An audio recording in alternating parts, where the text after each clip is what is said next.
Yo les trashers, vous connaissez sûrement Demon Slayer. Tous les youtubeurs manga en ont parlé, c'est l'un des plus gros boosts de l'histoire du manga au Japon, avec des ventes par tome dépassant celle de One Piece.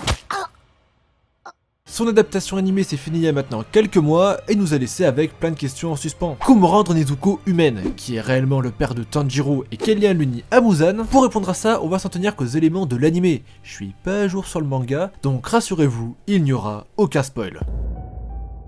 Les souffles existent réellement. Ouh, presque. Un peu à la manière du Hamon dans Jojo, les Demon Slayer puisent leur pouvoir de leur respiration, les souffles. Et ils regorgent de mystères. Quelle est leur réalité? Sont-ils matériels ou non? En regardant des vidéos sur le sujet, j'ai vu plein d'avis divergents, et la théorie qui semblait revenir le plus était qu'il s'agit de métaphores. Un peu comme dans Olive et Tom, il n'y a pas vraiment des tigres qui apparaissent sur le terrain lorsque les joueurs frappent. Et bah dans Demon Slayer, c'est pareil. Tanjiro ne fait pas vraiment jaillir de l'eau de son katana. Nous sommes les seuls à le voir. Ses mouvements sont si fluides qu'ils rappellent l'écoulement d'une rivière. De même pour Zenitsu, qui lui maîtrise la foudre. Ses attaques sont foudroyantes et rapides, mais tout ça n'est pas matériel. On a eu de nombreuses scènes qui laissaient penser ça. Celle de Giyu, le pilier de l'eau, qui inonde son environnement quand il utilise le 11e mouvement de l'eau, alors que du point de vue de Tanjiro, il n'y a rien du tout. Pareil pour Shinobu, le pilier de l'insecte, qui fait jaillir des papillons quand elle apparaît. Tout ça, c'est métaphorique.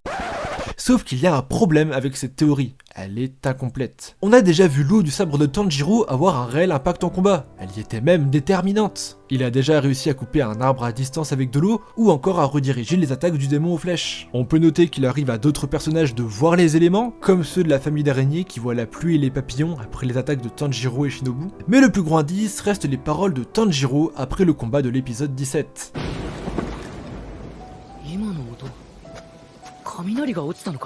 Tanjiro a entendu la foudre. Avec ça, le doute est très peu permis. En fait, je pense que les deux théories sont valables. L'anime nous montre à certains moments des scènes très métaphoriques, on la remarque facilement, c'est souvent très exagéré avec de l'eau partout ou le fond qui change totalement de couleur. Mais beaucoup d'autres sont vrais. L'eau qui sort directement du sabre de Tanjiro ou les traînées de foudre laissées par Zenitsu, tous sont réels. La prochaine fois que l'anime nous montre un nouvel élément, essayez de deviner sa véritable nature.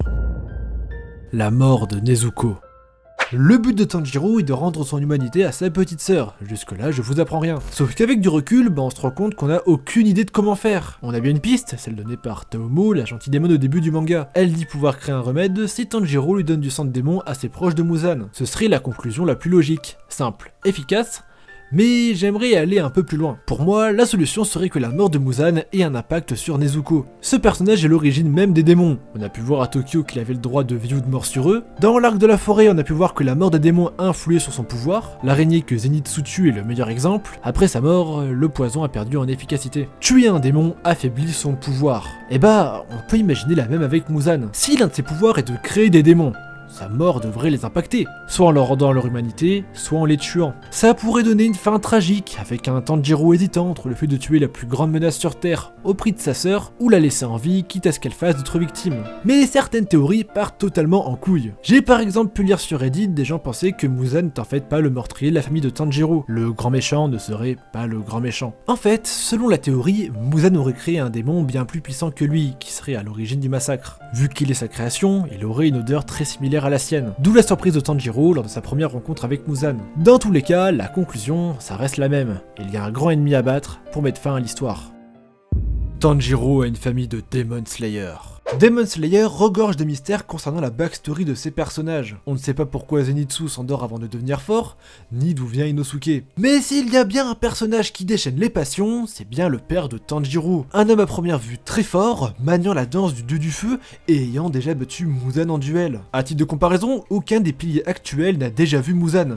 Alors le battre, c'est clairement un truc de fou. Beaucoup de gens pensent qu'il est un ancien pilier. On apprend à la fin du manga que le maître de Tanjiro était celui de l'eau, on peut donc imaginer que son père était celui du feu. Mais il y a deux éléments qui clochent. Déjà, si son père a effectivement battu Muzan, il devrait être connu de tous. Genre, c'est pas un élément random.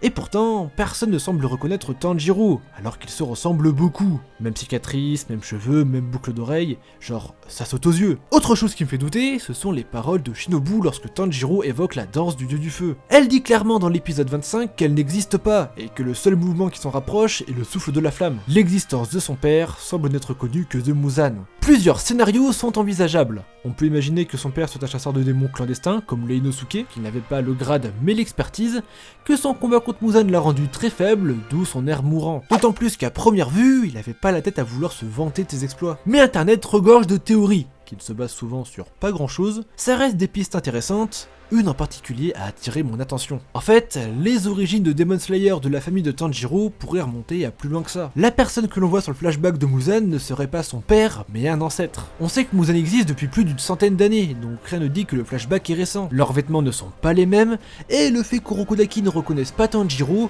montre que son père n'était pas aussi important qu'on le pense. La danse du dieu du feu serait donc un art unique à la famille de Tanjiro, transmise depuis plusieurs générations. Ça expliquerait pas mal de choses, de la haine de Muzan envers Tanjiro jusqu'aux origines de la danse du dieu du feu. Aujourd'hui, je me suis limité à l'animé, en grande partie parce que je suis pas à jour sur le manga, mais surtout pour ne pas spoiler ceux qui attendent la suite. Seulement, j'ai réalisé que les plus gros mystères seront étoffés dans la suite du manga. La vraie raison du comportement de Zenitsu, l'origine d'Inosuke ou comment il a maîtrisé le souffle de la bête, peut-être pour une prochaine fois. Si vraiment vous ne pouvez plus attendre, le manga a été récemment réédité, et il est souvent en rupture de stock. Bonne chance. Si ce genre de vidéo théorie vous plaît, faites-le moi savoir en commentaire ou avec votre plus gros pouce bleu. Abonnez-vous pour ne rater aucune de nos vidéos manga, on a une tonne de choses à vous faire découvrir. Sur ce, je vous dis à la prochaine, bye les weebs.